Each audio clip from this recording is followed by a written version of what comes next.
Joon's really good at communicating science to the public. He's definitely one of my best role models for communicating science. Wow.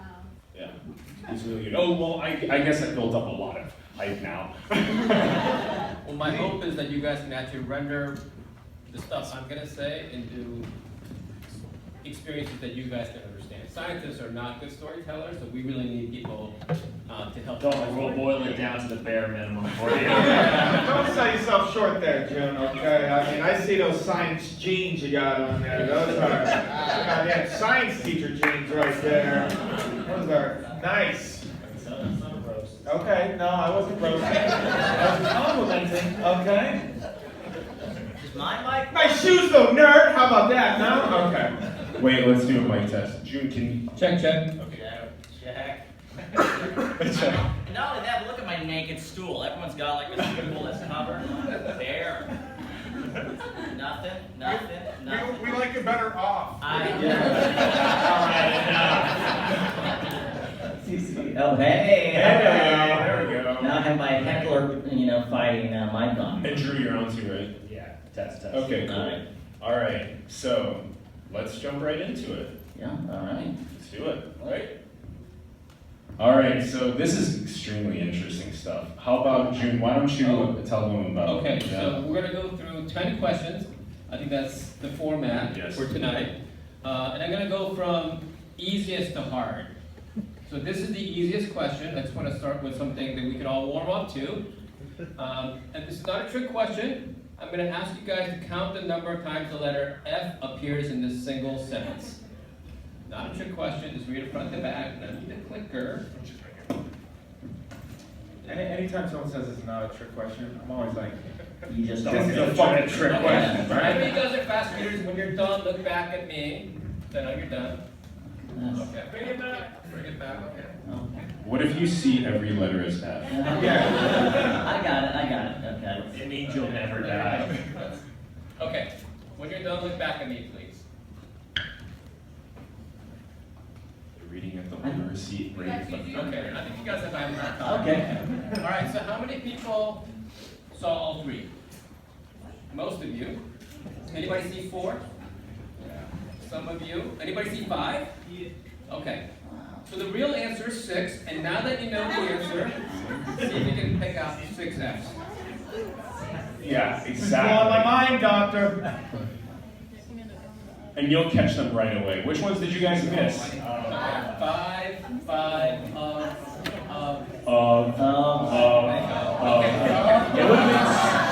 It would have been super nice to know before I did the show that I'm dyslexic and this is terrible for me. It's actually pronounced dyslexia, not dyslexia. Oh, sorry. I'm dyslexic myself. Hey, this isn't a roast, doctor. Jesus, this guy. Jesus. Write them down, build them up. Alright, so what the heck was that all about? I mean, here we think that we are smart and we can see things, and yet we can't see things that are right in front of us. You know, there's one group that can see all 6 F's every time. You know who they are? You know what we call them? Kids. Children, kids, yeah. So kids can see all 6 F's, and the older we get, the fewer F's we see. Now this is really impressive. Aging isn't impressive enough. Also, the less F's we give in life. Can't get, that's for sure. But, You got it. yeah. But I want to tell you that that's actually great news. You know why? Because those F's could represent the future of the world, future of healthcare. It could represent your future, which means exciting opportunities could be ahead for all of us, and all we got to do is just call them out. So maybe the future isn't so hard to see. All we got to do is just elect to see it. And there's a reason why we can't see those things, because when you look at it from a evolutionary perspective, you know, our bodies were selected during an era when the average lifespan was 22. Mortality rates were high throughout your life, high mortality rate.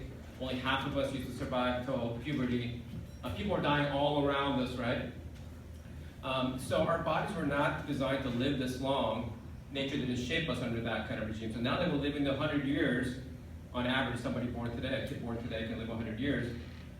the idea of only being open for 13 years is now tragic, right? Because if you can see the world for 13 years and after that you're just executing on what you learned, we're now spending the vast majority of our life not seeing. So it was okay when we lived to 22 to only see for half our life. Now, we should really try to re-engage the world because the world is changing rapidly and we gotta see what's in front of us. So should we talk about what's in front of us? I want to see these ups. More I want to see these hidden ups. They're So- metaphorical. It's like Deepak Chopra here. It's inspired. So no one got that one. That was the first question, and we asked if anyone got it right. It's Eureka moment. So did anyone get 6 Fs? And be honest. Totally. Yeah, I totally did. I'm super cool. Before he told you, that's the I read it backwards. Okay, so one of them. I read backwards. I only saw F's the whole time. So let's give our first Eureka moment prize out to somebody here. I guess it's right here in the front. You raise your hand the first. So we'll give her a Eureka. So give her a big round of applause. We've got all these cool prizes. We're going to have our friendly little comedians here pick one they think she deserves. Take a look in the box. Do I spoil it? Well, kind of have now. For sure. Okay, let's do this. All right. This is a. This is It's a bondage man. this I think this goes here. Are you in a relationship? I'm gonna put it You on. are? Oh, perfect. Or if you're not, put it on your head. Don't sniff it. Yeah, All that right. actually does go on your head. It's like a face exercise for like your jaw. So it might be in relation to what he. Wait, does anyone do ecstasy? Do they have TMJ? Do we need?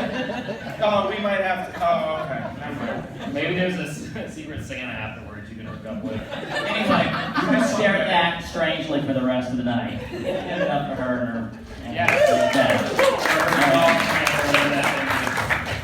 So when I first read your sentence in one of your videos, and I only read 3, and you later explained that, of course, the ofs, and then I was like, oh, of course, my mind was tricked in that sense. I realized that. And also a neuroscientist in San Francisco, Adam Gazzelli, his research indicates that cognition peaks at the age of 23. And that also makes us a little bit sad sometimes because now we're like, oh no, I can see a lot when I'm a kid and then I don't see as much and I don't cognize as much. My working memory and the strength of my mind later in my life.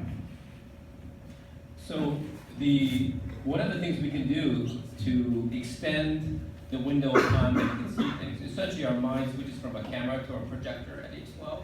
So we can see, because we're open for 12 years, this is why we can learn languages when we're young, but after 12, you're executing the program that you already have.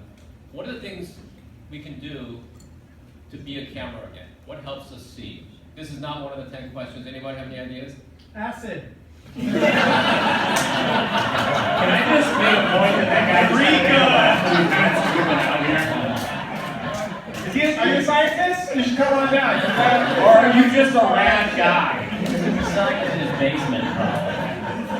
Yeah, I dabbled. Walter White. I've been waiting to say that this whole time. Acid! I came with one bit, it was acid. So I'll come back to that. No, we're not getting the answer. I want to Learning. I'm sorry? Learning. Learning. So what is the best way to learn once you've crossed the chasm and you're now a teenager? Because remember, this is the reason why teenagers act like they know it all. Because we're biologically programmed to live about 22 years. So the idea of spending 12 years being a listener and 9 years being a talker was pretty balanced. But now we're living to 100, and we know teenagers know nothing, which is why we keep them under house arrest until they're 18. But we all know they stopped listening to us, right? And now you have a biologic explanation or an evolutionary explanation as to why they think like they know it all. They're supposed to know it all. Oh, shit, I was gonna say that. I was gonna say experience through age. By the time you're like in your I mean, early 20s, back when we were like Neanderthals, you were like top dog, right? Yeah. Yeah. So should we just then tell them if, like, you know, a 12-year-old says, hey, I'm a know-it-all, I say, yes, you are, and you're going to die in 9 years. Yeah, is that how to balance it out? Like, you can, but we're going to kill you in 9 years. Yeah. Or just be like, yo, little 12-year-old, why don't you take some acid? Take Open your mind up. You know? Open your mind and shut your mouth. All right, let's move to the next. Let's go back to that. It's going to be a 10-hour show. We got an easy question out of the way, so let's just move on to the harder questions. You guys ready? Okay. We have jokes ready for all. The second question is. Not. Okay, what 1970s arcade game does our current approach to aging resemble? Pac-Man. Snake.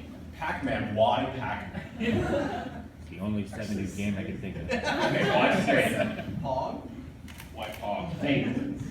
Sorry, I said simple. Like an arcade can mean not only video games, but things that would happen at like a carnival. Donkey Kong. Whack-a-mole. There's your answer. What's that? Fucking trick question!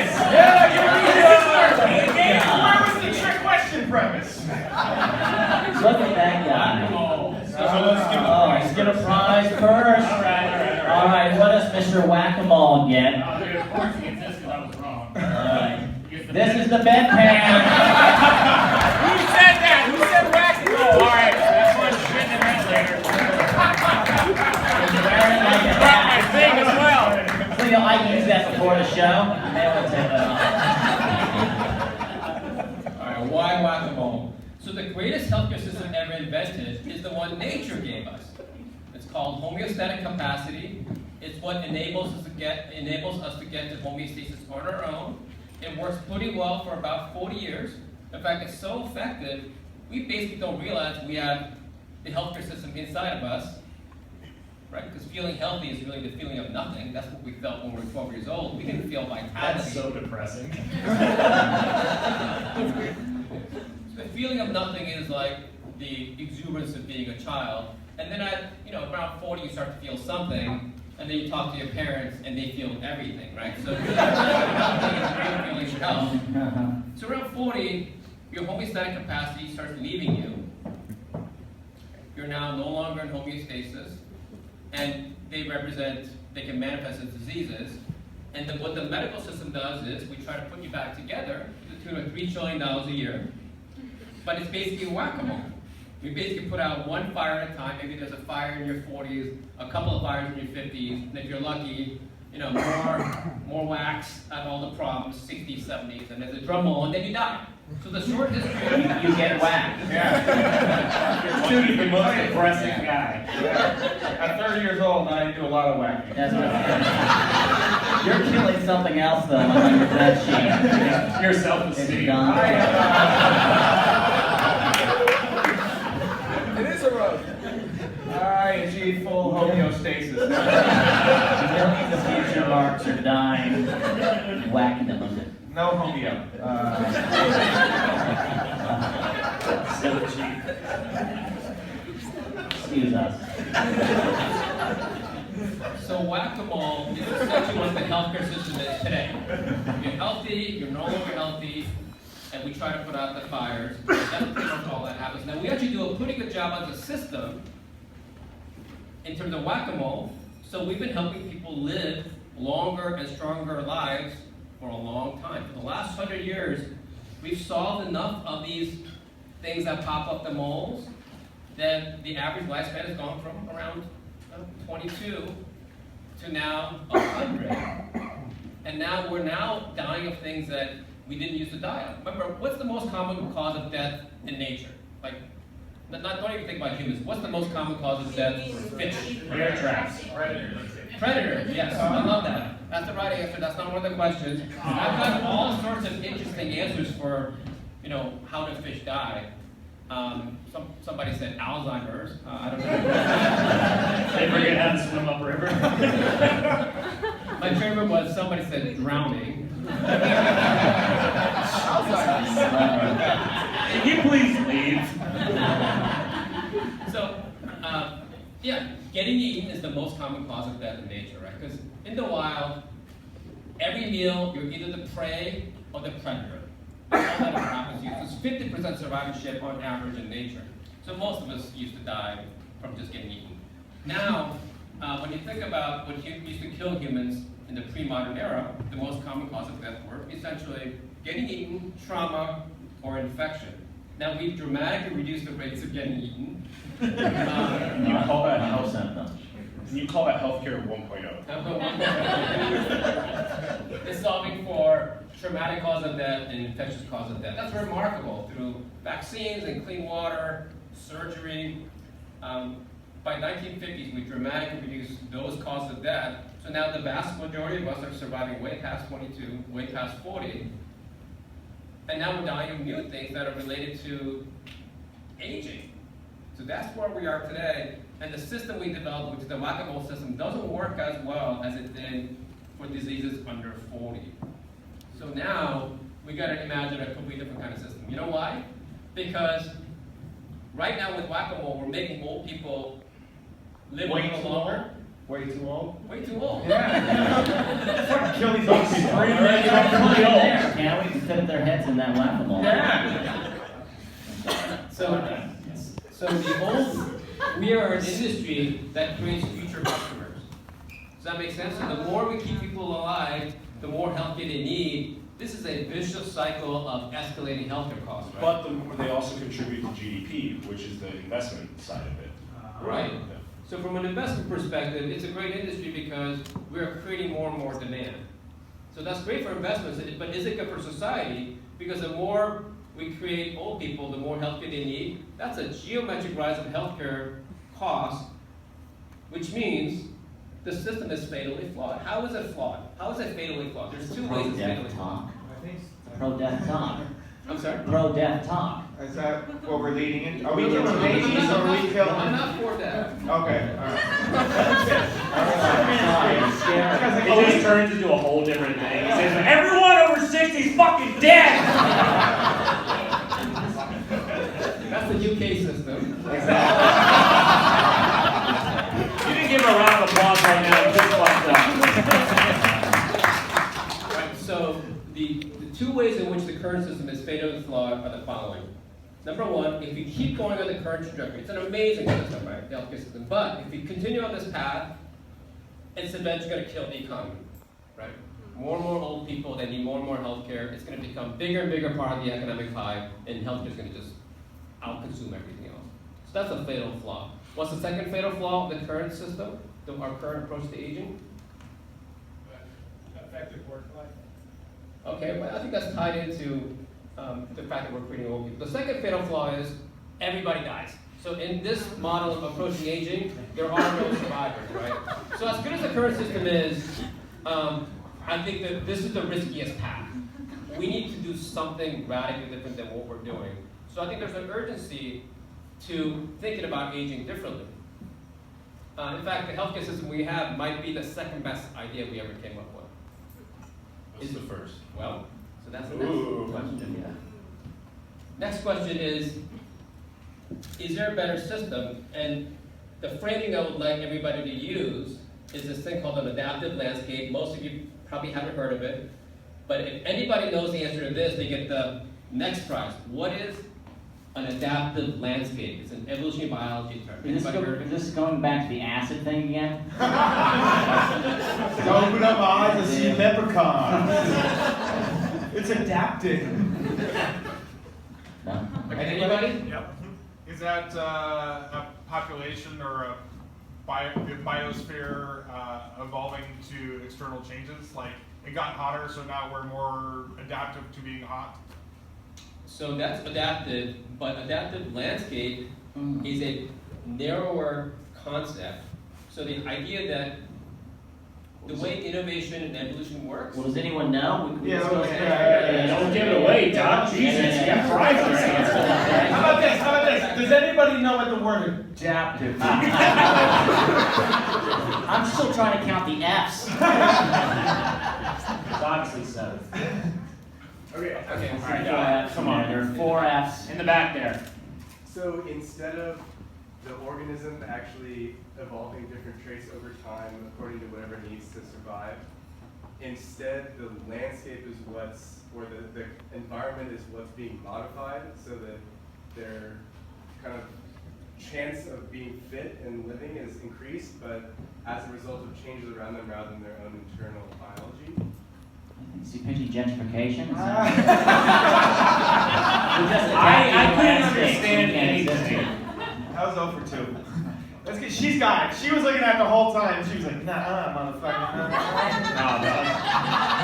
There's that city in Sweden that's for all of the Alzheimer's patients to live, and the whole city is built around people with Alzheimer's. Filled And with they skulls. live there. So Yeah, we it's listen okay to live Invisibilia, where they we know. Any of these close? That was it, right?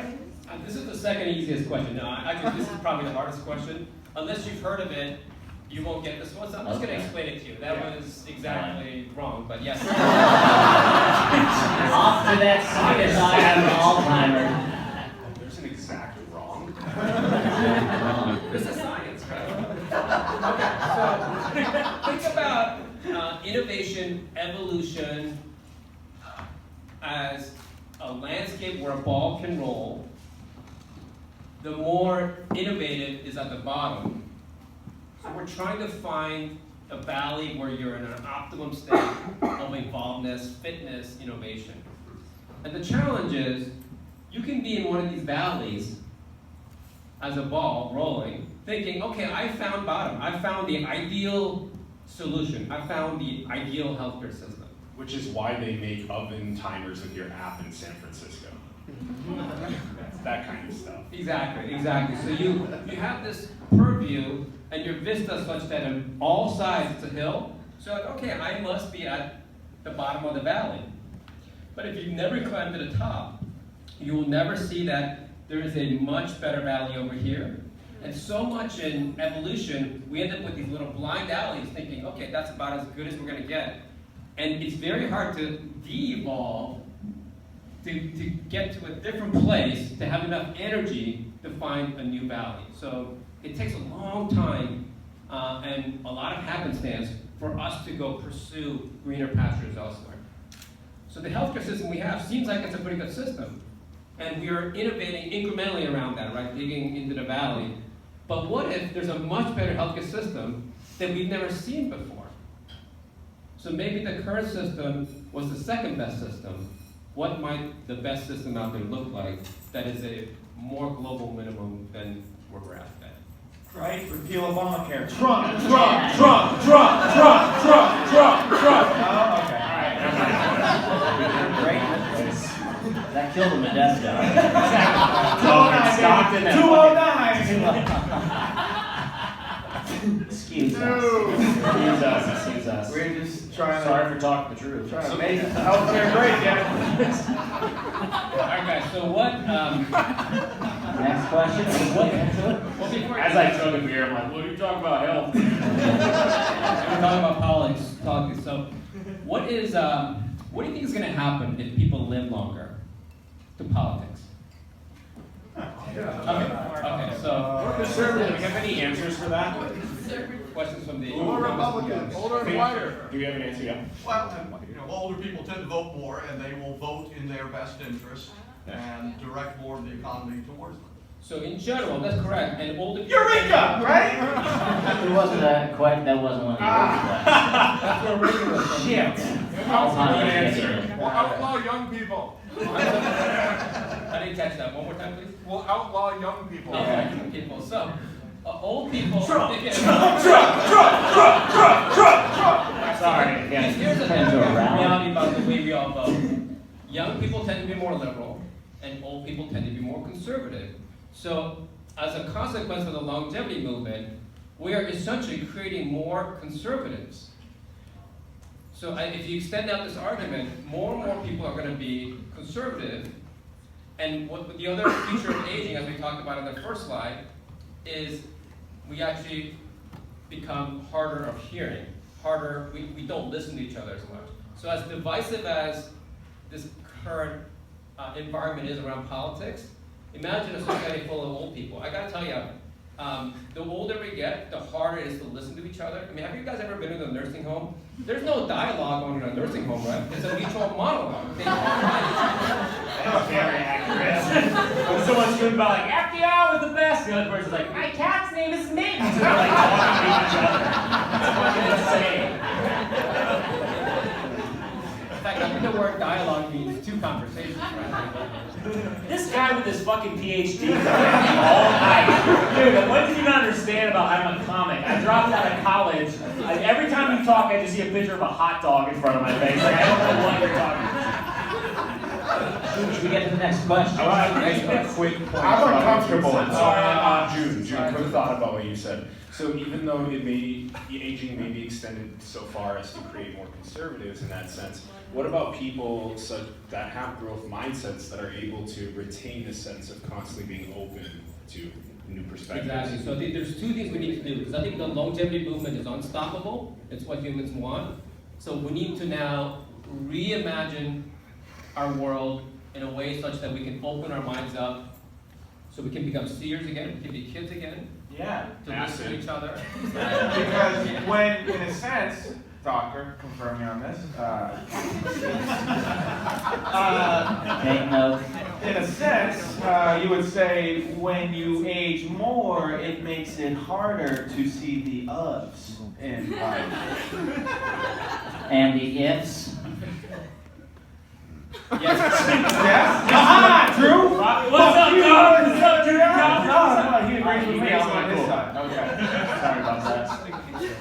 Go back So to Trump the again. best thing for us to think, we need to actually solve aging. And any liberal out there that wants to keep the political environment balanced, we need to go solve aging, because if we don't, it's going to become more and more conservative and more divisive. So I want all people that want liberalism to get involved in the end of aging movement, for political reasons too. But what if conservatives cut health care? Aren't they going to create more liberals? Oh, Jesus Christ. I'm saying. This is gonna fucking spiral into why did the DNC rig the primaries? We just got rid of the electoral college. We'll live longer. All right, moving on. Oh, wait, okay. I get the movie Did they show prize. dick pic on the screen? Is that what? We'll see who has the name. Who has the name? Who can call? Describe what it is. Yeah, we'll see. What 1970s toy will our future approach to aging? Matrushka! Is that correct? What is that? No. No. Russian dolls. Okay, I heard it. say it. What is it? Mr. Potato He said the correct time up there. He said babushkas up there. I have a guess, but I'm gonna wait. Okay, whoever said the right answer, say it a little louder, please. Weebles. Weeble. Weeble! Eureka! Eureka! All right, what does the Weeble smart woman get? Oh, dude, this works. That, yes, here it comes. She wins a baby! Where are you, Weevil? That's one down. Congratulations. That's 18 years of your life, kid. Doctor kid. Okay, so for those of you who haven't seen a Weeble wobble, it's like an egg-shaped toy where you push it and it kind of self-centers.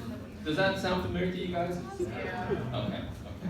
So think about that as the healthcare system nature gave us. We have this incredible ability to center on our own when we're stressed, when we're pushed. Right? It works very effectively. So let's put a name to that phenomenon. How many people here know the definition of homeostasis? I mean, you know, Mark. Yeah, of Yeah, course. that's Yeah. what that is. Electricity created That's from the what. Castro? No, that's what Pauly Shore and what's his face were trying to achieve in the movie Biodome. Oh, yeah. Super true. No one saw that movie. Okay, all right. It's on Netflix. Can anyone give an example of homeostasis? Well, pH, that's a good one. If it's like a weeble wobble, then you should just glue yourself to a rocking chair. Keep the comments on. That actually is one of the solutions. Another example? Okay, and anybody know why we're in a rocking chair, by the way? Digest food, you get hungry, so you go find something to eat. Okay, so it's the getting back to equilibrium. I think Yeah. it's the same way. Keep, I'm sorry? yeah, you have to Balance. say, right? Got a microphone, motherfucker. Don't do it. What's another one? Circulation? Circulation, yeah. These are all. Good job, guys. In fact, you can actually list almost anything our body does, and they basically support homeostasis in one way or another. Cum shots. Yeah. Whoa. We don't need to go glue to impress these people. Okay, so homeostasis, what we're learning, we're just going to add one word to that. Keep the light on this called guy. homeostatic capacity. So homeostatic capacity describes your ability to get to homeostasis. So when I think about what am I losing in the middle of my life, I'm losing homeostatic capacity. So let me describe to you what it feels like to be me right now. I had high homeostatic capacity, I felt nothing, and all of a sudden I'm starting to feel something. Now, when I go on a roller coaster, I come out of it and my body doesn't self-center, so I get nauseous. So I basically stop riding. Well, it's nauseated. You get nauseated. I get You nauseous. collected him on dyslexia, so I want to correct you. My boy got my back. You get, it's when you say I get, Let's, okay. I get, Stop while you're you said I get nauseous, right? When you, yeah, you meant nauseated. When you get when you say I'm nauseous, that means you're making everybody around you sick. But when you say I'm nauseated, it means you're sick. So. Mr. PhD right here.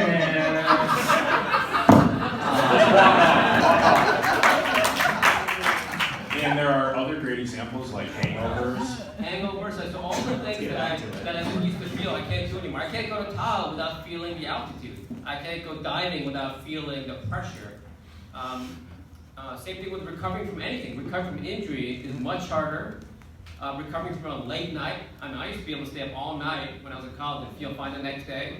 Now, I went to the Lady Gaga concert on a Tuesday. Of course you did. Off the brakes. I thought I saw you there. Oh my God. I didn't know you were a party monster. I was there. So these are all our hangovers used to be much easier to recover from. At my age, everything's much harder. Temperature variance. I used to be able to tolerate cold and hot. And now my kids are in t-shirts and I'm in 2 layers.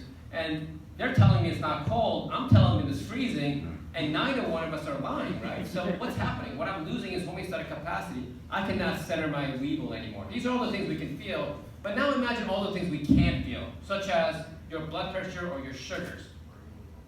When we are young and our blood pressure goes high and our sugar goes high, our weevil returns at the center. Our homeostatic capacity restores normal numbers. Now, in some of us, after 40, those things go high and they stay high, and we give it strange Latin names like hypertension or diabetes. Is it possible that these things are unrelated conditions? What if they're all just one disease of lost homeostatic capacity? So we need more homeostasis in our life. We need more homeostasis, but we need more homeostatic capacity to take us there. Because what's the number? So if you could live like a 25-year-old your entire life, how long would you live? Okay, that's actually the next question. So I'm Okay. not going to All right. answer yet. Let's go there. But Get a from sequel. whack-a-mole to weeble wobbles, that's the goal. Yeah. Yes, it's a complete different framing, and in order to even measure homeostatic capacity, we don't have a way to measure homeostatic capacity. We measure homeostasis. So when you go to your annual checkup, a doctor will measure your heart rate, blood pressure, glucose, cholesterol, right? These things are all state variables. They're all state and time. You know what we forgot in biology? We forgot to measure the 4th dimension, which is time. All of our biomarkers in science are 3-dimensional variables. And we all know, in terms of engineering systems, all of our systems are dynamic systems. They're not static systems. And we're studying all of you as a medical system. We're studying all of you statically. And as far as I can tell, you guys are all dynamic. Things are changing. Your blood pressure changes more sitting to standing than it does year to year. So why the heck are we measuring your blood pressure once a year? And I'm waiting for this to be connected to seagulls. I'm assuming the seagulls. He's trying to get back to homeostasis. Same thing with your That's such a. He's trying to get back to homeostasis. That's why we put a seagull there. Balance. Which fucking scientist made this PowerPoint presentation? Was it you? Old people should die, right? Well, I do want to make the important point that in order to truly understand our physiology, we need to add the fourth dimension to all of our biomarkers. Like your heart rate is stable your whole life, but your heart rate response to exercise is what declines with age. We've known that for decades, and yet we don't use it in all of us. So now it's time to introduce the fourth dimension to healthcare. Acid. You got it, And so would that mean then how long it would take my body to come back to equilibrium? How robustly your body comes back to equilibrium is going to be the future of medical diagnostics. This hasn't happened yet. This is all upside. And once we come up with measurement tools and measure your system dynamics, we're going to now come up with therapies that increase your system dynamics. Let me give you one example of what this looks like. Like when your blood pressure is high, what do we do for you today? Medication. Medication to lower your blood pressure. Oh, you stick your hand in the thing at CVS and it goes. Bicep test. That's what you do without healthcare, buddy. Yeah, well, that's We're gonna get I thought I was winning, the so it was like brakes. hella high. I was like, hell yeah, dude. I thought you were talking about Sweet. fisting. This is when you feel like your blood pressure's No, that's You're what I feeling do. somebody else's blood pressure. That's what I do. I try to achieve homeostasis. At CVS of all places.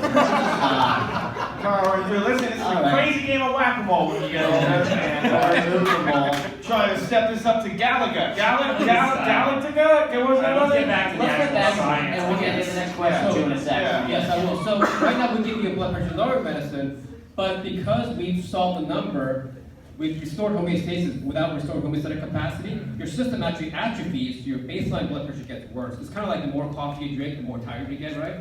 So the more blood pressure lowering medicine you take, the higher your baseline blood pressure. Like this is an example of whack-a-mole, and you're actually inducing disease. What's the best way to actually treat high blood pressure? What does your doctor tell you to do? Diet and exercise? Diet's one thing, exercise. And in exercise, you're raising your blood pressure, and lo and behold, your body lowers your blood pressure. Your homeostatic capacity is actually the therapy, right?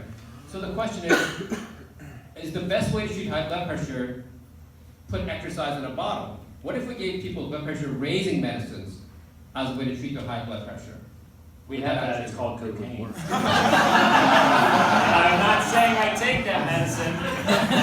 Different lessons to learn from tonight's lecture. That's an example of how we have not tested that out.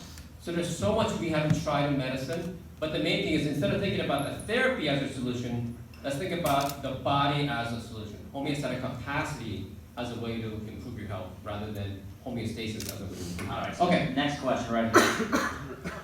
All right, if a person could live at the mortality rate of a 25-year-old, how long would that person? One F. You basically asked that question already. You were in Doing a lot of research. I know the answer. What, 20? We'd hit the Hayflick limit. Okay. So, Infinity. A millennia. a millennia. 25 This isn't a fucking $1 price right. Just $1 yeah, exactly. $1. Who said millennia? Big money. Millennium? Okay, that's correct. Oh, Eureka from Millennia. Get that price Is that Millennium? Eureka. That's true. You really crushed that. The question was, if you live at that rate of mortality, how long you would live, right? Open it up. Take a look. Keep talking amongst yourselves. Oh, Holy shit, all right, who said it? Who said it? All right, What is it? Show, What is it? show the audience what it It is. is Bob, it is a beautiful thing that you put in your ear that doctors do. Oh, I did look at graduate that. college, I don't fucking know what it's You can called. check in the ear. Do it. Oh, that's related too, right? You can say, what do they call those? The ear. What is it called? Stethoscope. No, that's. It goes on your chest. Stethoscope. That's a stethoscope for the ear. Yes. Ear stethoscope. It's an earoscope, asshole. Stereoscope, right? Stereoscope. Sorry. Anyway, back to you, Doctor. What's it called? Just tell us what it's called. Yeah, what? So this will explain everything, this image. Okay. Thank you. This is basically a stethoscope cord right here. That's called Microsoft Paint. Alright, so the mortality rate of a 25-year-old per year, which is a chance of dying each year, is 0.1%. So if you could, I'm sorry, it's 0.01%. So if you could live at that rate of mortality, I got the question wrong. I got my own question wrong. The answer is actually 100 years. 100 years. Really? That's definitely bring that shit back here, man. It seems like $5. You get 1/10 of that prize. Take that out of your ass and get it out of homeostasis right now. I'm doing my math wrong. It's 0.1% mortality rate per year, so you would live 1,000 years if you could live at that rate. By the way, if you live at age 14, your mortality rate per year is 0.01%. So if you can live at that rate, it'd be 10,000 years. So all I'm trying to say is that if you could live, and the things that kill you are things that are avoidable. Car accidents, well, maybe not that one, but gunshot wounds, suicide, infections, right? They're an externality. But after 40, you start dying of inside diseases, like cancer, diabetes, hypertension. These are things that kill you. Even though you still have the background mortality rate, your annual mortality rate keeps going up until when you're 120, it's 100%. So imagine if you could just maintain your state of health that you have for a long period of time to your 20s and 30s for a long time. That's the idea. That's really the gambit. The longevity movement is about keeping you healthy, not about making old people live long. So how do we retain the 14-year-old's homeostatic capacity?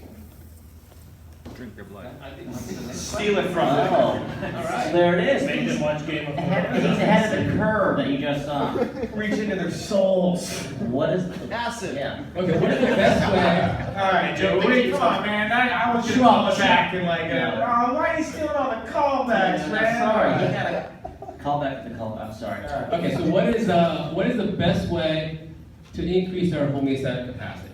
Exercise. Drink lots of Sleep. water. Okay, they're all correct so far. Well, Take high blood pressure. but they're all partially correct. I'm going to explain to you why they're all partially correct. Okay.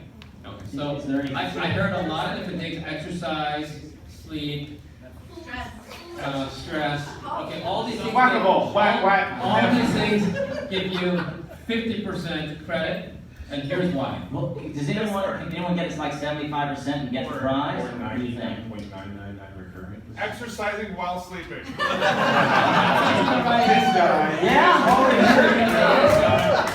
The answer is to do both, to stretch your dynamic range.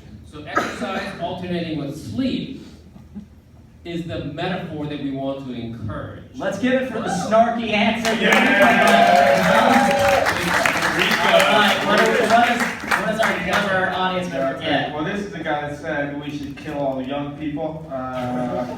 So can I give him a little penis? Oh yeah, see this thing? And then look, it says press me. You want to press it, Drew? Or Yeah, I'll press it. There you go.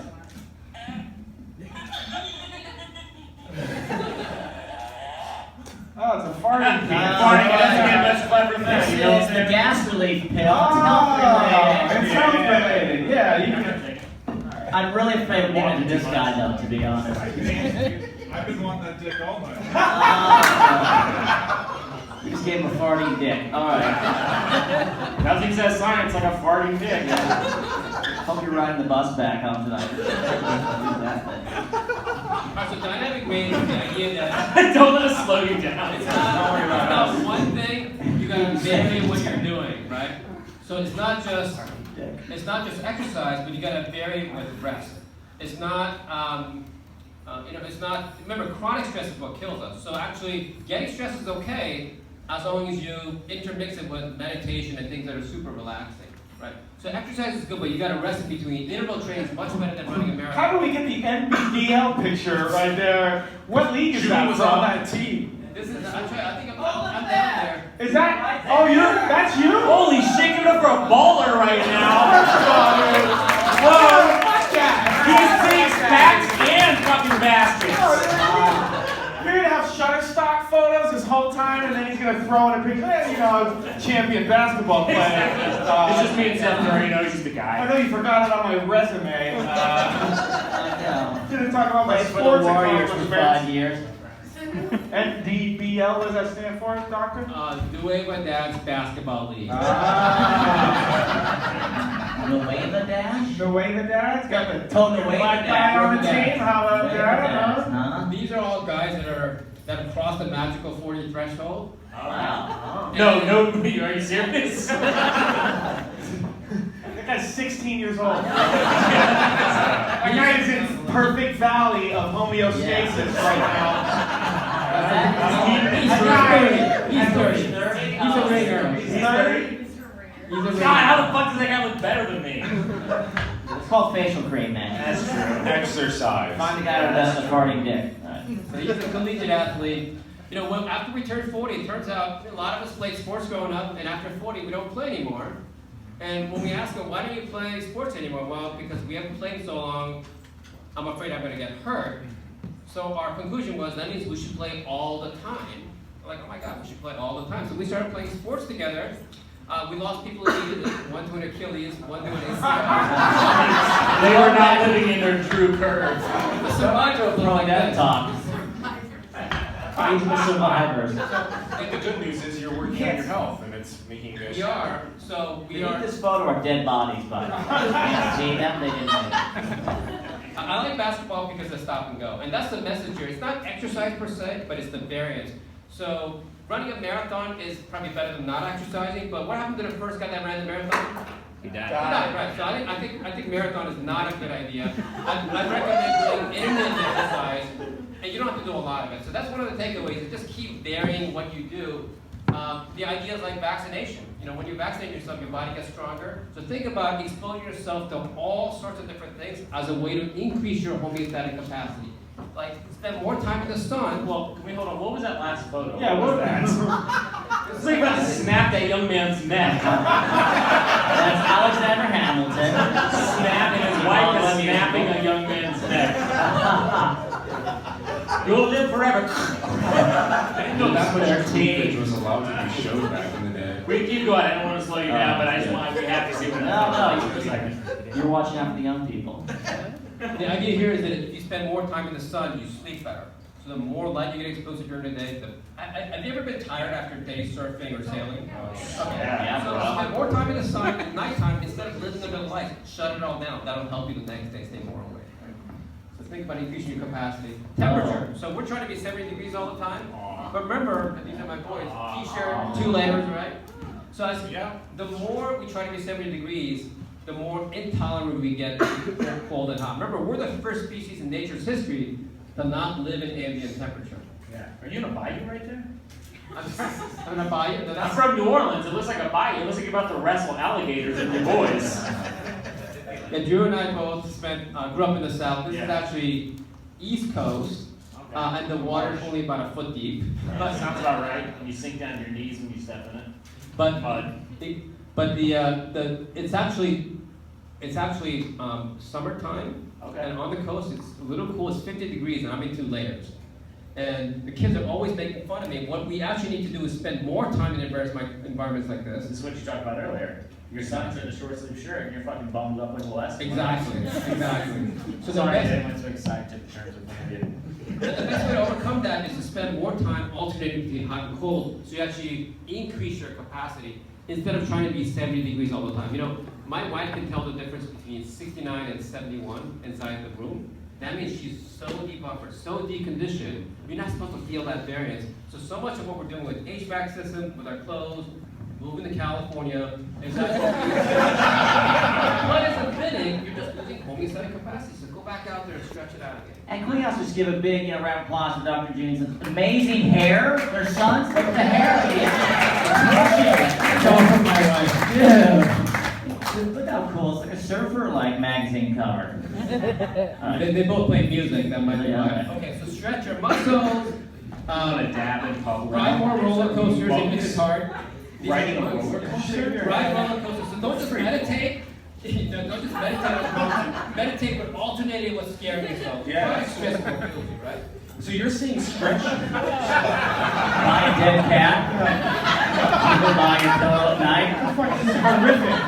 Never Kill a forget. cat once a day. Take its life energy. Just get above it like Mortal Kombat. Suck up. Steal its homeostasis.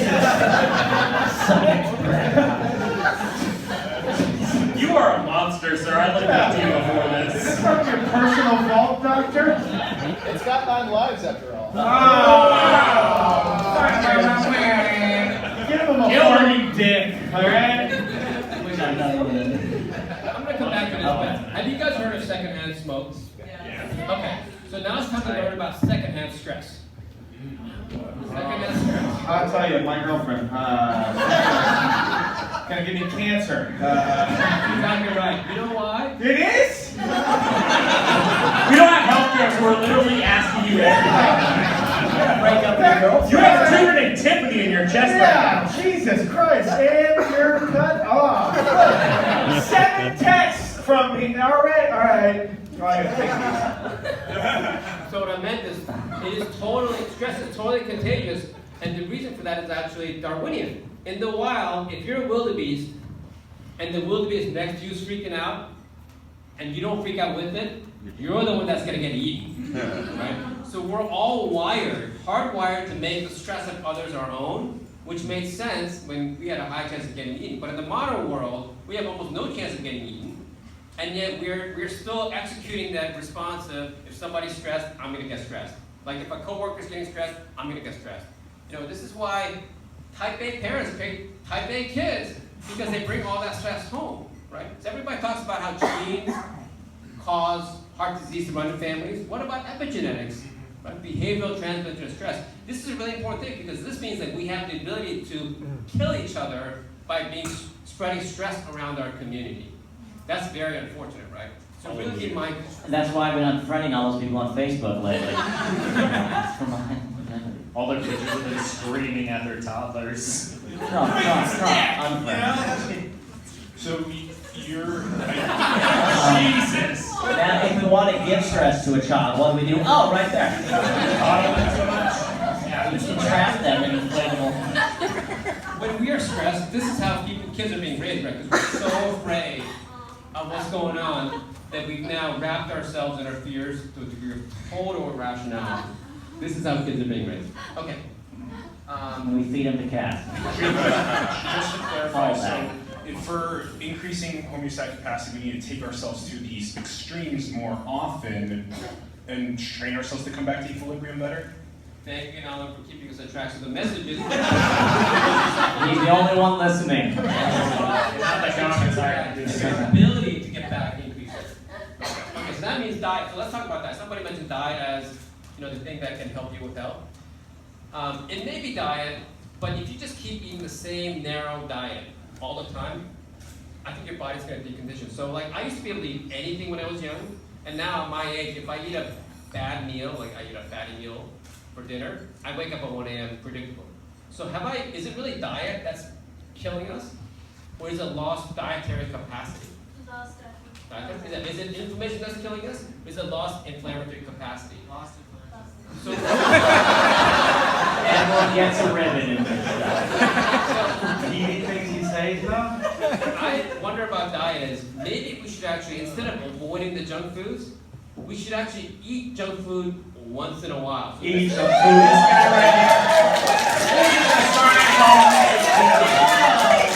This is science's gut to get behind. That's what I'm saying, bro. If I don't eat Taco Bell for 6 months and I eat Taco Bell, it's terrible. But if I eat Taco Bell every night of my life, I feel shit. Like shit. But I feel like it, affording dick problems. It's weeping dick. I lost my train of thought. Started thinking about quesadillas. So this is the first lifestyle dietary advice that includes a bag of Doritos once a month. That's actually a bag of Doritos. Is it really? Okay. So don't think narrowly, think very broadly, think about challenging. Is that your cat? No, I'm allergic to cats. That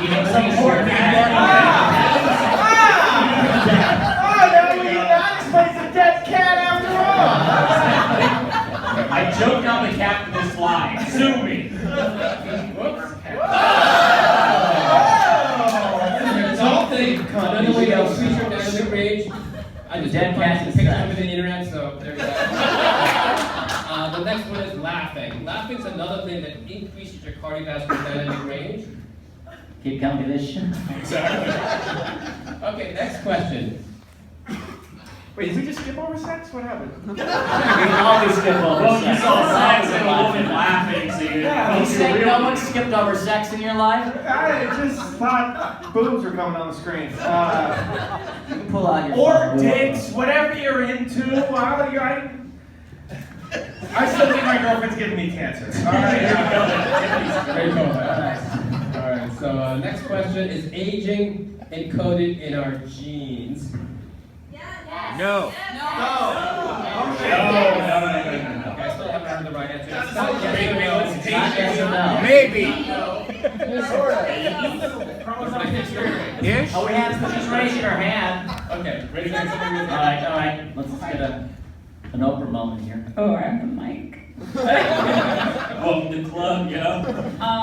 So off the top of my head, we have telomere shortening with each cell division, and men lose their Y chromosome with age. Shit, girl, I got all my Y chromosomes. Shit, Better check I that. got a bunch of Y chromosomes. I had another one in my head. Is that close? And cells only divide like 40 to 60 times, and then they become senescent. So. Okay, well, thank you for the Khan Academy lesson. Oh, you roasted! Is that This guy's ruthless. Lock him up. You said it wasn't yes or no, right? So is your answer yes or no? Yes. Yes, okay. Is that correct or no? No. Dog, you savage as fuck! You whacked the wrong mold. This is a trick question. Oh, It's not yes or no. The real answer there's is no S in this. the real answer is none of us know. You can't prove or disprove that aging's encoded yet because we actually haven't found the answer. The answer is we don't know yet. We don't know. So I would say yes. I still want to give her a prize. Let's give you a good one, too. Tricky PowerPoint creator. I'm the lecture, not the answer. No, I know. First question I was like, this is a trick question. Wasn't a trick question. Every question since then, trick question. It was just like, yes or no. Actually, no, trick question. We're going to get you a Japanese mouth face exerciser. You got to put it in your mouth. What's up with all the jaw and mouth exercises, Kevin? What are you? People come to the shows like, let's fill the review out. I wish I had something to work my jawline. We like to keep mouths and minds open. It also has a weird keychain loop, like you would put that on your fucking keys. You have to work like, what's that weird thing on your keys? Oh, it's my Japanese jawline workout thing. Why are you chewing on your key ring right now? Alright. I think it's when we get older, it's not that we age, it's that the older we get, the more things want to eat us. We therefore become more tasty. That's one way to look at it. Shut up, farty dick.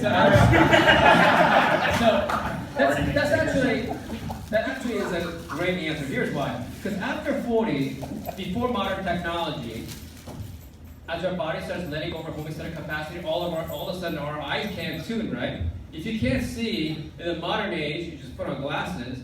In the olden age, if you couldn't see, you're the one that's going to get eaten, right? The second thing that goes is your brain. So if getting eaten doesn't kill you from your eyes going, your brain goes, all of a sudden you can't think, then you're going to get eaten. And if that doesn't kill you, you start experiencing the pain of getting older, and then you stop fighting aging. And that's the third way you go, right? So the fact that nature is always there to select us out, but we start losing our faculties, both physical abilities and mental faculties, ensures we get out of the way. And that's the old idea that aging was encoded. This idea was actually first hypothesized, not proven, by August Weismann. Maybe aging is a way to recycle old members and make new ones. The idea was around for 100 years, and then it disappeared about 50 years ago. Yes? How do you define aging? What is aging to you? Okay, so that is the trickiest question of all, because no one actually has the answer Rejected what on aging Tinder is. too much. I tend to think about it as a loss of homeostatic capacity, is what, and aging is the consequence of loss of homeostatic capacity. It's your inability to get to homeostasis on your own, but there's lots of different definitions out there. and we don't have a consensus on it yet. So you know, you can come up with whatever definition you would like. But you have created the Alta Longevity Prize. Maybe talk about that because that's Yeah, Alta Longevity Prize is asking the scientific community to restore homeostatic capacity instead of restore homeostasis. Because if we could put the healthcare system back in the body where it was for the last 40 years, we could end aging, we could end healthcare, we can all go back to being civilians. We just need orthopedic surgeons, infectious diseases, the things that used to kill us 200 years ago. And the rest of us can hopefully have sustained health and lower mortality rates throughout your life. And the reason that's good is because not dying is the best way to promote longevity, right? Oh, So, counterintuitive. so that's the gambit of the Alta Prize, is to really focus on sustained health, and hopefully you get longevity as a free call option. And you use tools like a prize because it catalyzes innovation in a sense, right? And in order to elicit innovation, you host a prize, people compete, they figure out how to hack the aging code, and we live until we're 1,000 years old. Exactly, and prizes are what we're giving away today, right? So why do prizes work? Prizes work because it's kind of like how nature works, right? There's a prize, and there's diversity of options, and there's a winner. And Darwin. It's very Darwinian, right? He has a lot of Y chromosome in his pants. Yeah, my white chromosome is getting a little punched up, so I had to. I'm trying to get back into homeostasis. Never mind, I'm not gonna. Keep saying brilliant shit. Yeah, we're good. Anybody here been in a canoe in a creek or a river? In a bayou. In a bayou, exactly. So what happens when you push a canoe? It fishtails, right? You can't control where it goes. And that's essentially how we fund science, is we push scientists and they go like this, and occasionally they end up in amazing places. Other times they end up in an eddy and they get stuck, right? And we play whack-a-mole. What happens when you pull a canoe? It comes straight at you.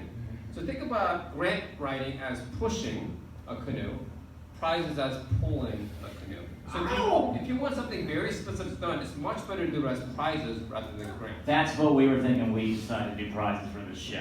We're gonna pull the fuck out of this video. All right, so when thinking about whether aging is encoded or not, there's something called, the model is Pascal's wager. Anybody here Pascal's wager? Okay. So here's a Why are you so smart? Can somebody tell me what Pascal's wager was? It's that you say you believe in God because when you die, if God's there, then you want to say you believe in Him. But if you say you don't believe in the whole life, then it's, if God is there, you go to hell. Right, so you're a very good reader. Thank you. Dude, fucking roast king over here. Jesus. You need to let the microphone and get roasted again, right? Pascal actually put this in the notes. After he was dead, in his estate, they found this notes about the argument. You can't prove or disprove the existence of God. I'm just going to assume he exists because the payoff is so asymmetric. This looks like every McKinsey chart, right? Four quadrants, God exists, doesn't exist, believe in God, not believe in God. There's a huge asymmetric payoff in the upper left-hand corner. And then, very adverse outcome if you don't believe in God exists. So basically he said, okay, I'm just going to believe he exists even though I can't prove it. And I hope he's happy with his decision. And so now if you think about, is aging encoded or not encoded? We can't prove it. The answer is I don't know. But we just decided, let's just assume it's a code and look for the code, because there's nobody doing that. Everybody assumes that aging is inevitable, and all we're doing is whack-a-mole. So what the prize is doing is, let's actually assume the code exists, and let's go hunt for the code. And if we can edit out the code, because anything that's programmed is reprogrammable, right? Is this the shortest possible path to ending aging? Is this the global minimum that could end the current healthcare system, is the gambit. Okay. And the next question. Next question. Oh, thank you. All good. Thank you. What are common objections to human longevity? There's multiple answers here. We only have one prize. We'll come up with the best. Who hasn't answered yet? All right, hold on. Florida? Is it Florida? Is a common objection? That's correct. The state of Florida will decrease your longevity. Well, let's see some others. Florida's rad as fuck. Can somebody be Florida? Overpopulation and resource scarcity.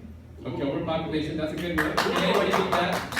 And too much traffic. Is that good enough? Is that it? Is that what you're Hold on. We haven't heard from Dick Farty yet. So, And acid.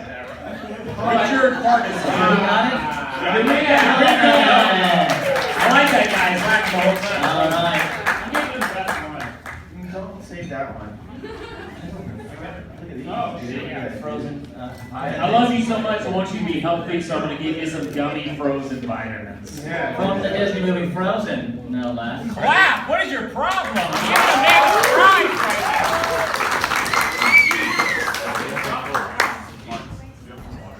Overpopulation, too many butts, too many farts, methane, global warming. Very true. Very true. I don't know what he was talking about, but I agree with him. It's just Al Gore. This is a very common concern that if we increase longevity, it will lead to overpopulation and resource scarcity. But guess what's actually happening? Right now, all high longevity countries, which includes United States, Japan, Korea, China, Canada, all of Europe, Australia, all high longevity countries now have birth rates that are below replacement rate. And 1 And billion there's people. his head. And 1 billion people are being born every 10 years, which is a lot. It is. So the remaining low longevity countries still have lots of babies and they're supplying the talent to us. We call that immigration. So the net is still increasing. But remember, more and more first world countries are becoming first world. And every first world country right now, the replacement rate is under 1. So here we are. We've been taught that population expansion is going to ruin the world and longevity is going to do it. Empirically, it's going exactly the opposite. Population is stabilizing because of healthcare and longevity. Yes? Well, Hold on. I'm not entirely sure what the end game here is, but if you're actually freezing everyone at 25, like including fertility and hormones and everything, that could have an effect upon population boom. It could. So if you actually achieve everybody being able to stay 25 and some of them reproduce, yes, it will expand. Although, that concern is if you're that healthy and that smart for that long, we'll figure out space travel, right? So there's all these other routes. I mean, space travel right now is like, it's a mythical idea, right? You're gonna have many generations die on that spaceship. Good luck, right? We never even landed on the moon, No, that was so. fake. It's been cool to me. I saw that same Facebook news article I did. Come on, man. There's no wind in the stratosphere or the atmosphere, whatever the sphere is. Stalker? Yeah, it's Heliosphere station. So empirically, this is the case. That right now, increasing lifespan seems to be associated with declining birth rates. Can anybody take a wild guess why? And we'll give the prize for the best People that answer. haven't answered yet. All right, let's go. If you're of about child rearing age and your parents are still alive and your partner's parents are still alive, that's kind of like 4 people that are depending on you to provide for them. So it might mean that you want to have fewer kids. Yes, and then maybe because you want to prepare for, you need a longer retirement to plan for, so you want to get more educated, you work harder, and you don't have time to have kids. I think that's what I'm hearing you say. Is that correct? Yeah. Wow. You're really scared for you, huh?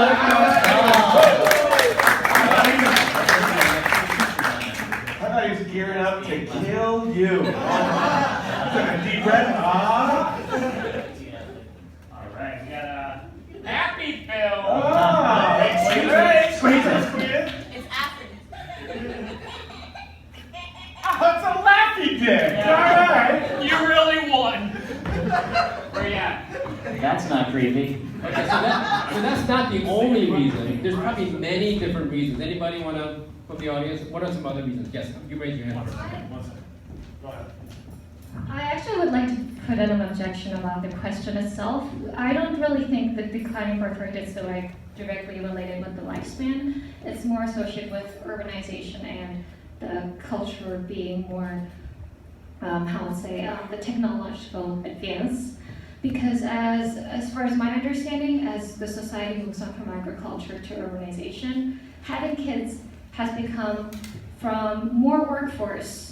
Because when you're farming, having more kids means that you have more input in terms of how much people can work, versus as urbanization, having kids has become more of a cost. So that's where we're seeing all the decline in the birth rate in all the Asian countries and all the advanced countries, including Korea. that having kids has become such of a huge investment. Oh, boy. She just stole your answer, Mark. And So- the organization is related with the. And that's, I agree with your objection, and that's why I use the word associated and not cost.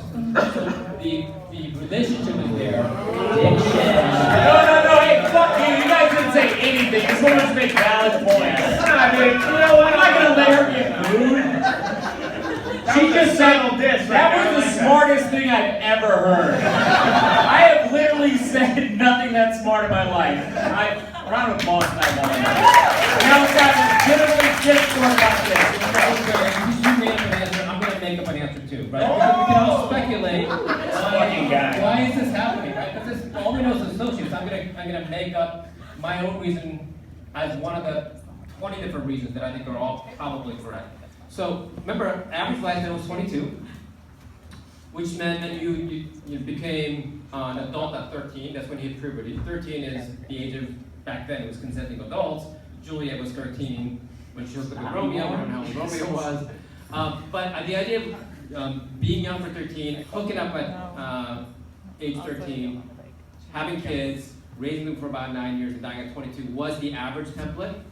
So when you got married and you said till death do us apart, it was not an unreasonable thing to say, because even if you made a horrible mistake, it's only 9 years of hell. But now, when your average lifespan is 100, and you're 13 years old, do you really want to say, till death do us apart, I'm willing to be with you for the next 87 years? No, most people are like, I'm not really sure. I do more due diligence. So most people just stick around, they keep dating, 20s, 30s, 40s, and then maybe you find somebody and you have time for one kid.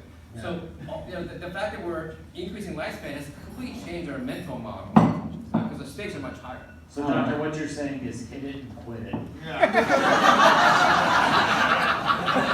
boil everything you just said down. Hit it and quit it, you got a lot of shit to do. Where's the slide image for that? We're running out of time. That's your big head. We got 2 more questions left. This might get to the last question. Sorry, I only have one more. Is this the last one? Yeah, it is. Okay. This is the hardest question. Should comedians teach medical school? Yeah. Not anyone. Why not? They come up with the prices. There you go. So who gets the prize? You guys decide. No one. Yes or yes. Answer. Should we teach? Teach medical school? Well, I can teach you what not to do. I've known to play doctor a couple times. We should definitely lecture at medical school, because if you've followed comedy ever throughout the years, if I can take it back to the whole aging thing of Monty Python from Life of Brian, life's a piece of shit when you look at it. Life's a laugh and death's a joke, it's true. You'll see it's all the show. Keep them laughing as you go. Just remember that the last laugh is on you. That's all I don't think I should teach medical school, because I know on stage I typically kill. Like texting in the front row, that's tight. Okay, guys, we're in the healthcare century, and we're getting older. Hopefully, we'll live long enough to get there. And the fact that only few of us get medical education is unfair. There's only 10,000 people that get medical education per year, the rich and the straight-A students. But given the fact that we all need health care, and the fact that we don't know enough of our bodies, is elitism, right? I mean, why isn't healthcare education an entitlement like English and math? And we could totally teach medical school to everyone. We should teach it under 13, right? Because medical school can be learned in 6 months. We just teach it too late. That's why it takes 4 years. But imagine if every kid in this country got a free medical education. We don't need to work through the School of Education or Board of Education. We just put it on the internet. But if you put it on the internet right now, are kids going to watch medical education? No. You know why? Because it's not funny. Yeah. And well, that's one reason. Yeah. But imagine a world where every child's born and they download their own operating system. They get to know what's actually happening inside their body by learning from online. This is the universe, this is the world, this is how your body operates, so learn these things. And as a parent, it's your responsibility too. Fuck you, future parents. We're talking like YouTube surgery videos. Like, nothing can go wrong with that. Well, that's an important point. So if you think about it, if you actually change your framing, medicine and healthcare has the best raw materials. It's got violence, it's got blood, it's got poop, it's got death, it's got sex, and it's got drugs. These are the raw materials of great humor. And yet they make, Yeah. So it's so funny when you die, you shit yourself. That's my entire set. So healthcare has the best material, and we make it completely unfunny, right? Yeah. And you know what they taught us at the end of medical school? At the end of 4 years of studying all the stuff that's not funny, they said, laughter is the best medicine. I'm like, why didn't you just tell us that in the first place? And think about, we said earlier, like stress is contagious, virus is contagious. So many of our diseases we can like catch from each other, but none of our therapies today are contagious. Like if I gave you a drug for gout, it's not going to make you feel any better. So what's the one thing in healthcare that's not contagious? Is that really what they said to you on your last day of medical school? Yeah, Robert wanted to tell you, I know you just sit down and walk down. Alright, so Should have been a comic going to open mics. let's give a prize out for the last Yes. question. Yeah. Alright. Who got it? That was the last one. That was the last question. All right. Give it to somebody. Yes, this last one is our own very own Eureka t-shirt. Get excited! All I'm gonna do is this. Troy, we gotta figure out, well, no one actually answered that. Well, they all said yes. They all said yes? So maybe throw out, is there another like addendum, another question or something, so we can Just, do you have a random fact that's not pertaining to this at all that you can ask like a question? And there's also another prize. Acid. About If you they asked them? About anything, like you have a riddle. Give like a symptom to a disease, and then like someone will be like, Come on! Yeah, you get for that. Who said lupus? That's, you get the Band-Aids? Here, how about Band-Aids. That'll help you with your lupus. All right. Yeah, so what is the disease Correct. that involves the big toe? Gout. Gout. Well, Come on! Everyone said gout. You guys have that. All right, yeah. that was too hard, too easy. So That was what? way too easy. I'm stupid and I got that. Okay, you know what? Okay, here. You just have Here we go. So the Here we go. NIH's budget per year is $31 billion. National Okay. Institute of Health. Get it to the, get it within 10%. How much do Americans spend on candy between Valentine's Day, Halloween, and Easter? So $3 the billion. NIH's total budget is $31 billion. How much? do we- $3 billion. The total, the absolute dollars. 200 billion. 100 billion. I still haven't heard it. Who's the first one to get within 10% of the right answer? 5 billion. I still haven't heard it. 1.21 trillion. I haven't heard it. 8.6 billion. Who really wants this t-shirt? 60 billion. You really want this t-shirt? It's warmer. Yeah. Which one's close? Anyone? 31's close. 31 is close? 40 billion. That's the answer. Is 33 billion. You got it? Oh, you know what? I'm so sorry. You don't want it? You got a t-shirt? No, look at here. You get a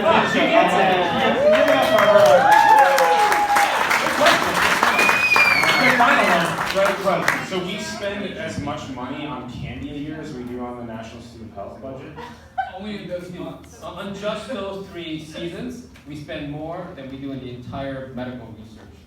Sour Skittles though, am I right, guys? You know? Yes. With Trump, that's gonna be We're all funding year. diabetes. We need so much fucking candy. Alright, so we're gonna have you guys ask some questions, but before that, we wanna ask you a few questions. So first, with the innovations that we're currently experiencing with CRISPR and genetic engineering, what do you believe would be the best genes to borrow, maybe from lobsters or jellyfish or squid, or how can we possibly increase our longevity through genetic engineering? Okay, so it is an intuition that there are genes that control aging that can be programmed out. We don't know what they are, but the reason we are so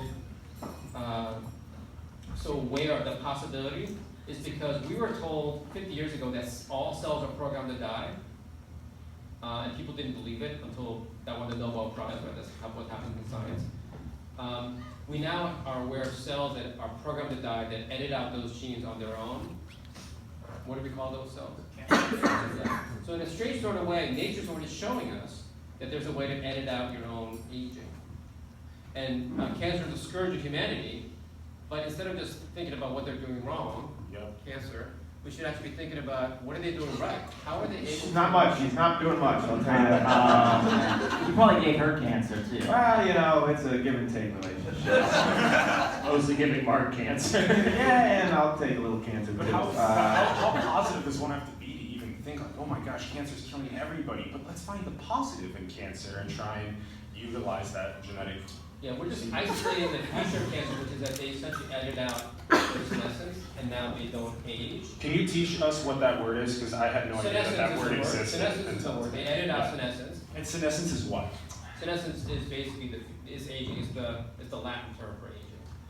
Now, deterioration with age is senescence, and cancer has edited out that. Cancer can edit out, and they can edit out many different chemicals. It's not like they got lucky once. It's happening all over the world, independent of each other, that all take them towards editing out aging. They forgot to turn off reproduction, or at least the ones that we hear about. There's many cancer cells that are, that have edited out, but they don't replicate. You don't hear about it. But the ones that replicate get famous. They essentially cause a severe disease. So if we can just isolate the good features and not take on the bad features or edit those out, I think we've got the opportunity to dramatically change what aging is all about, what this all is all about. I think marathons for cancer. Yeah. You know. Why don't we start Is that too dark? beating the cancer with cancer, you know? Isn't that you feed the hypertension, you know what I mean? And then you... The idea, Bob Marley said... What I'm trying to get is another girlfriend. One more question. Wait, hold on, what's a Bob Marley quote you have? Bob Marley quote was, your greatest enemy may be your greatest friend. Ah, that's Hitler. That sounds Hail Marley, doctor. Okay, this one's another quick question. There's one more. So, the autonomic nervous system regulates homeostasis. And can we give the autonomic nervous system a boost to increase our homeostatic capacity? Absolutely. Well, the autonomic nervous system is the part of the nervous system that you're not conscious of. It's all the automatic stuff like blinking, your heart pumping and things like that. And as we age, the system gets wobbly, and that's why you experience all these weird experiences. The best way that we know right now is increasing dynamic range by alternating exercise and rest. Exercise, rest. Interval training is the best way to between your autonomic nervous system. Okay, and then last question would be, so we've heard about your Palo Alto Prize for longevity. You also taught me that because your son actually, you have an EpiPen yourself. Yes. And so he actually said that what if it's just because people don't produce enough epinephrine? And then you are starting another prize for that. The question is, what other prizes should exist if we could ask people to fund prizes in order to... I love that. I love that question. So I don't have time to do this right now, but so I'm allergic to nuts. And when you watch somebody collapse... So is my girlfriend, you know what I mean? Such a fucking layup. Don't hold it over the plate like that. So when a patient who is allergic to nuts has a nut, their blood pressure drops, they can't breathe, and normal people, you make enough epinephrine on your own, and you get back to homeostasis. So, and I looked at all the research going on in allergies, and it didn't come up with anything really compelling. But my 9-year-old son at that time said, "Hey, Dad, maybe you just can't make enough epinephrine," because all he saw was epinephrine going in, and people come back to life. And that question had never been posed. We all think it's an immune disease, allergen. There's no doubt there's an immune component to food allergies, but what actually people are really afraid of is anaphylaxis. And anaphylaxis is not cured by any immune drug, it's restored by essentially a neural hormone. So that's an example of where not a single scientist posed the question, is it epinephrine insufficiency? But a 9-year-old who knows nothing, who can count all the F's, says, oh, that's an F right there, or that's an E right there, epinephrine. So we're now we started funding research at Stanford to test kids' ability to make epinephrine as a potential cause of food allergies. So imagine, not just one kid doing this, imagine if you actually had a medical education. Imagine if 1 million kids per year at age 9 got medical education. This is my backup system. If we can't solve aging through all the science that's going on, let's just give everybody medical education, and I think in 15 years we'll solve almost everything.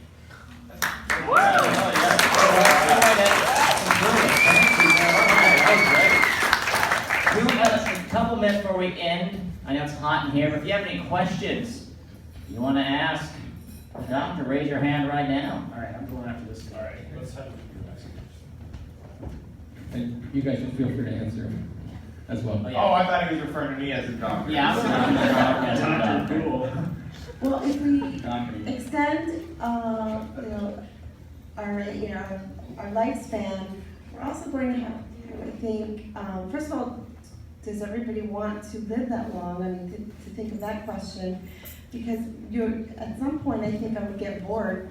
And also, we might have to think of the question of euthanasia, because, and allowing it, because, there comes a point where you've done it all. Okay, so the longevity movement is an option. We're not going to force it on people. So this movement is the first thing that's both pro-life and pro-choice. You don't have to take it, right? The second thing is this idea of boredom. So like living 1,000 years sounds really tedious, right? I was tying my younger son's shoes, and he said, "Hey, Dad, 1,000 is a really small number. It's only 2050s." Okay, so I was kind of processing that. Are both your kids doctors? Mathematicians. Hey, Dad, I have a brilliant question for you. They're just F counters, right? Yeah, tying his shoes, he just sees infinity. Yeah, just little junior Matt Damon's filling all the beautiful lines. We're getting off track. So we're talking earlier about the fact that I come from a village that's been together 1,000 years. So I used to always hear stories about things that happened 1,000 years ago. And when I was young, 1,000 years feels like infinity. So I felt no connection to the people from 1,000 years. Well, now I've been alive, I'm almost 50 years, right? And I can tell you, 50 years went by in a blink. So that means 1,000 years is only 20 blinks. It's not that long. And once I realized that, I felt a huge connection to people from 1,000 years ago. I feel connection to people 1,000 years from now. We're all contemporaries. If you think about the beginning of civilization, it's only 200 blinks. It's not that long ago. And it makes you totally realize that this is just a moment in time, and 1,000 years is going to go by so fast. I don't think we're going to get bored. Really? Yeah. What was let me ask you a question. Okay, we're not getting bored. Only bored people get bored. What was the worst year of your life? Boy. How old were you when you had the worst year of your life so far? Probably 13. 13? Did that feel like a blink? That felt like a lifetime. That shit. Exactly. That's longevity. I'm not trying, you're brilliant, I'm fucking stupid, but I've had a lot of really fucking long blinks in my life. And I don't know if I want to have 5 more super long blinks, Well, that's where the suicide thing comes in. Yeah, exactly. Does anyone know where the Golden Gate Bridge is? All right, next question. Pro-life and pro-choice. Yeah. Pro-blink. Legalize blink. Blink myself. So how long would you want to live? If you were die young, what would be your age that you would expect to live? So, at the end of your life. Yeah, so I want to be healthy as long as I can. So it's not about how long I want to live. I want to be at that state of feeling nothing or as little as possible for as long as possible. Wow. So 500? That's the golden age, all right? Give me an answer, doctor. That's the age of the guy in the Last Crusade. Back with him. He's not taking notes. 500. All right, another question. 500? Yeah. Days, years, is that months? So I think another side effect of this homeostasis thing is life doesn't suck as much when you're older. So maybe you would want to live where you wouldn't. And my question for you is, how does the sustainability of homeostasis relate to cell methylation? I'll take this one. Don't worry about Let's leave this remark. I'm sure that's a callback we can refer to. Well, we strangle cats for one. First of all, we kill them, all right? We make them lay like this On a rug. For 500 years. and I throw them in a valley. All right, go back to the doctor. So methylation, for those that don't have a medical education, is the turning on and off of genes selectively. It's called epigenetics. So it's not just, we were taught that your genes make you up, but it turns out it's the genes plus the environment that define who you are, that determines your phenotype. The connection between that and aging, lots of people are looking at what are the methylation patterns after 40 than before. There's a study down at UCLA that showed that we turn on the same set of genes we have in our whole life. We turn on a completely different set of genes when we're in our aging state. That can either be the cause or the effect of the aging process. So we don't know exactly what the association is yet. The idea that being healthy for a long period of time, the comment you made earlier, is exactly the hope of the optimist, is that if we actually restore homeostatic capacity, it's going to unlock human capacity. God knows, by the time we get educated and become sentient, our bodies are fading. So then we quickly try to pass on everything we learned to the next generation, called, through school, right, or through books. But imagine if you could longitudinally acquire all these means in education. So many people now are inventing things at a life age where they would not have been alive had health cannot make them live longer. Like Jonas Salk invented the Salk vaccine at age 54. He wasn't supposed to live that long. He lived long enough to invent. So imagine what you're going to unlock if you're healthy, mentally healthy, in your 70s, 80s, 100s, 120s. I think that's when you see the human potential take off. Once you're like 200, you haven't done shit with your life. 200 already. Yeah. But there's always comedy in that.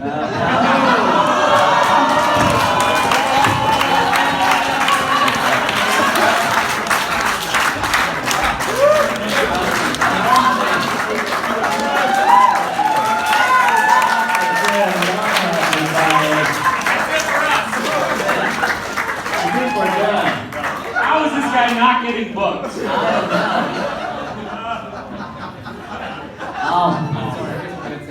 Yeah, he just slew us. That's the best joke of the night. We can do one final quick question, then we'll. I have no self-esteem anymore. Are you aware of any research that's been done on time dilation and aging? Time, by that you mean the subjective experience of time?